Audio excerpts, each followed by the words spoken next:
You guys know Cam Higbee. Cam Higbee is he's been on this show. He debated Phil Turney, one of the survivors of the USS Liberty, and I moderated a debate between them two.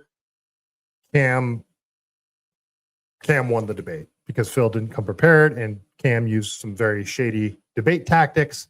Well, Cam Higbee came to California, and he's acting like this is breaking news. It's not. This has been reported on for years, but now it's going viral because Cam Higbee is talking about it. California government paying protesters over $100 million. I have discovered, you didn't discover it. Like Laura Powell, Katie Grimes, Jennifer Van Laar with Red State Media, the California Globe. They're the ones that actually discovered this and reported on it like over a year ago, but you're acting like you discovered it.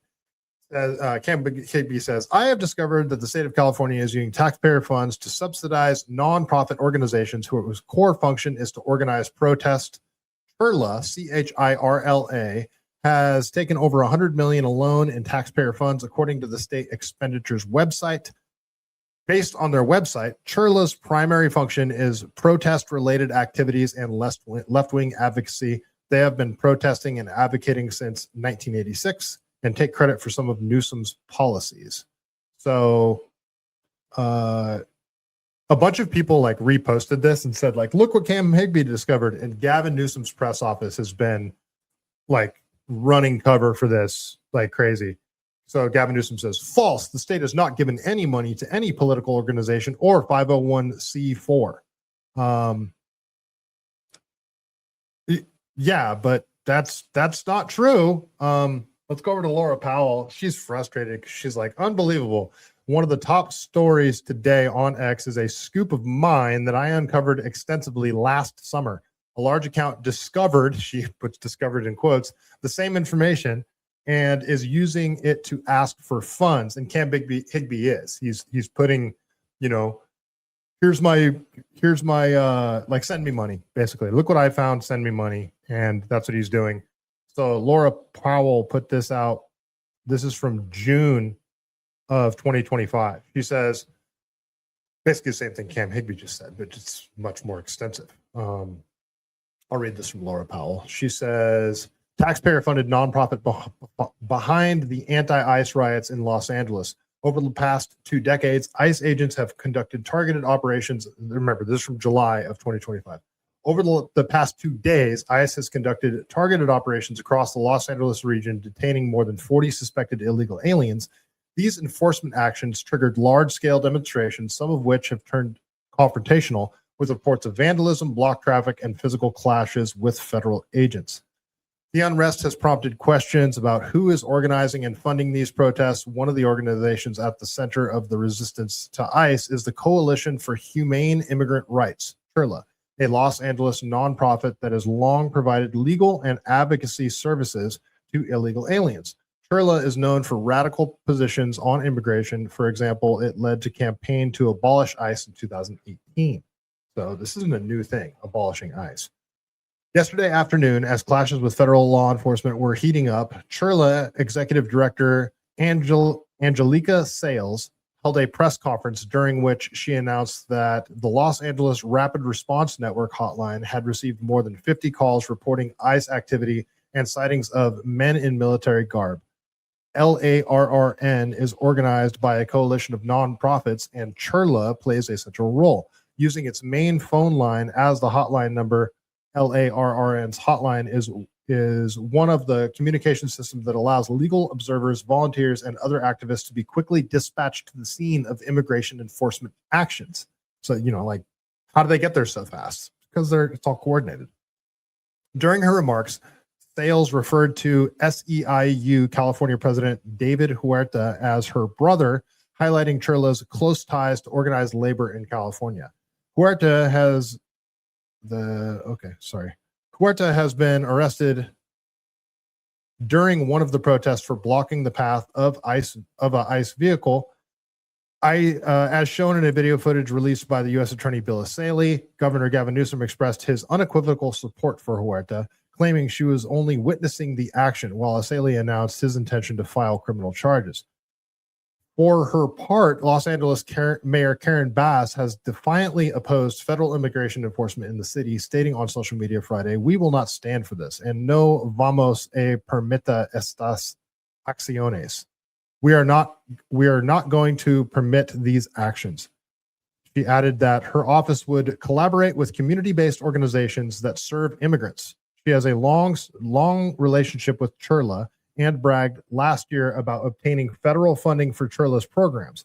That grant is part of the broader stream of public dollars that the organization receives from government sources. So there it is, the California government directly funding these protests.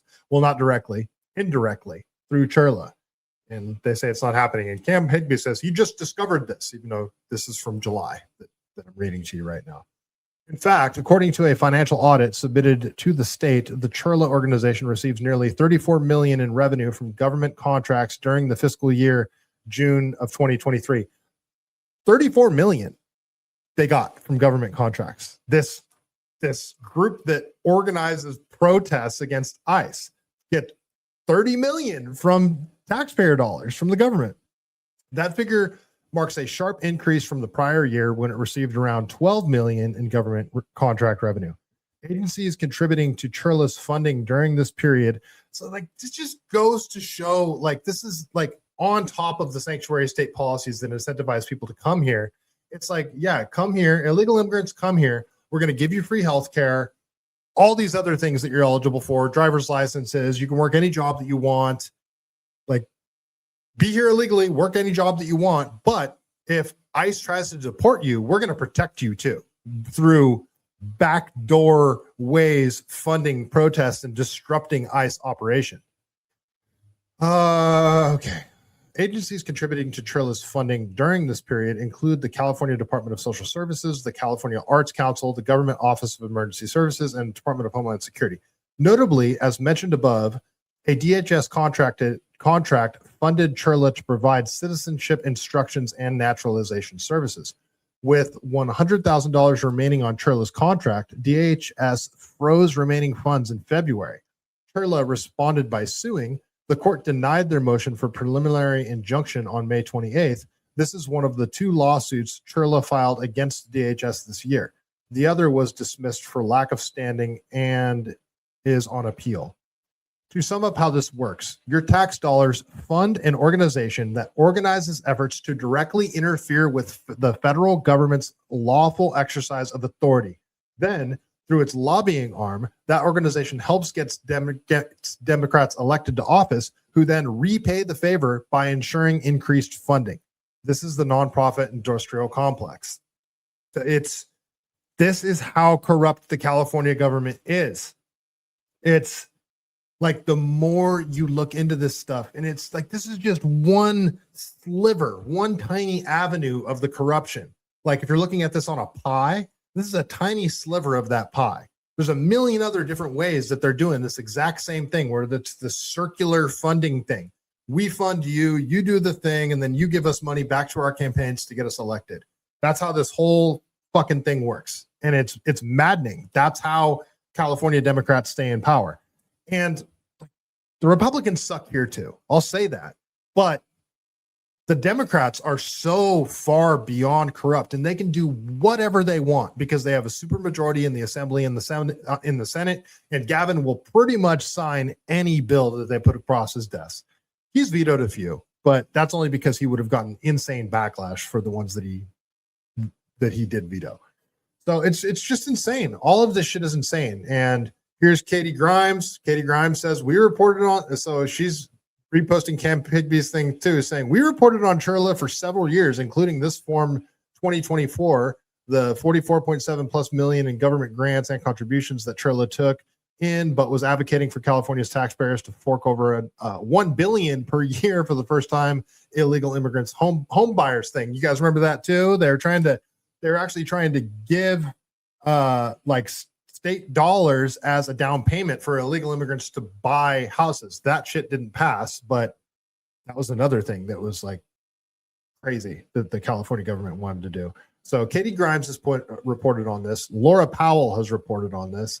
So Katie Grimes is from the California Globe. Laura Powell, where is she from? She's a lawyer.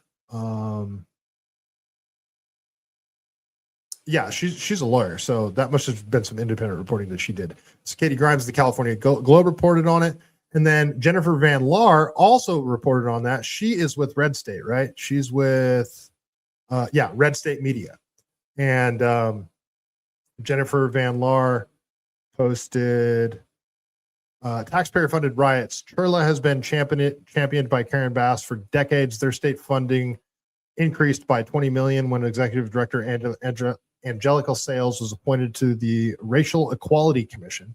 Congress has been investigating since June when I appeared on Fox News about it. So this is her on Fox News back in June reporting on this exact same thing. Turned into thousands of rioters, before long complete with matching T-shirts, professionally printed signs signaling the involvement of organizations with some degree of funding behind them. As Data Republican found, CHIRLA, Coalition for Humane Immigrant Rights, and the Party for Socialism and Liberation are two of the non-governmental organizations implicated in this ongoing riot. You go on to say that 96% of CHIRLA funding is from the state of California. At least it was at the end of 2023, the last time that numbers are available. That's right. And a lot of that was through California Department of Social Services for migrant services. But in looking at their budget, only $285,000 went to migrant services, another $7 million or so to legal services, and then a bunch, millions and millions to community outreach, organizing, management. So I don't really see a whole lot going to legitimate migrant assistance there, and all of the organizing monies, what does that mean with organizing? Well, yeah, maybe we can see some of that on the screen right now. In the meantime, you asked Gavin Newsom where we go from here, and he said the following. How do we get things to calm down? How do we get the streets at this point to be safe? Donald Trump needs to rescind his order, period. And then we need to go back to a process where we peacefully protest, where law enforcement peacefully organizes safe parameters of engagement. He's poking the bear, Alex, because, you had Trump administration today saying, look, we saved California. It's all peaceful. It's all good because we saved it. It would burn to the ground if I didn't do what I did, Trump says. And of course, Newsom says that that's kind of ridiculous. And if you look at what let's be real. The real work tonight has been done by the LAPD. Of course. And the LAPD tonight seemed to have the approach of, let's do something about this. Right. Last night, the LAPD seemed to have the approach of, let's let a lot of this stuff stand.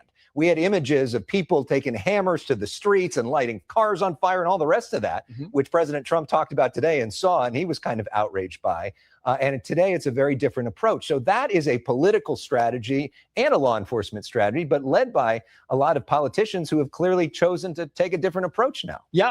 So this is from the protests, the No Kings protests that took place last summer when we saw LA going crazy, even though it was like pretty much in a very small, isolated area of LA. But this is the stuff that CHIRLA's organizing. And also, every time ICE goes to do an operation, it'll be like in the suburbs somewhere, all of a sudden a bunch of people show up to protest. It's like, how the fuck did they know? How did they know? And it's all this organizing that they do behind the scenes. This isn't organic stuff. This is highly funded and highly organized tactics that they're using. And it's interesting because the truth of the matter is that you have this thing where the police chief in LA said, we're overwhelmed coming on Saturday night. We're overwhelmed. And then you have the federal government saying maybe they need some help. Yeah. And so the National Guard so far has really been focused on guarding a lot of these federal buildings, which they've done a good job of and which were under attack before. That's right. But some of the most heavy duty police work has been done by the local law enforcement. Very quickly, Jennifer, you write, basically our taxpayer dollars are going to train high school and college students in how to break immigration law and become Marxist agitators. I've got 30 seconds for you. Is that what you found? That is what I found, because a lot of CHIRLA's programs have to do with things on college campuses, high school campuses, and then their rapid response network for ICE raids is outing where these raids are happening. Yeah, it really is something we are learning every day. Jennifer, Alex, thank you both. Thanks, Trace. So follow Jennifer Van Laar, follow Katie Grimes. So Jennifer Van Laar with Red State Media, Katie Grimes, and Laura Powell. But Jennifer Van Laar, Katie Grimes, They're two of the best smaller journalists in California that actually report on the insane shit that our government does. Then you've got, you know, Capitol correspondent Ashley Zavala, she's so good. I don't know if she's on the left or if she's on the right. She asks hard questions, and she's like one of the only Capitol correspondents that actually does that sort of good work. So follow all of them: Katie Grimes, Jennifer Van Laar, Laura Powell, and obviously Ashley Zavala. Give all of them a follow. So, all right, there's a couple others.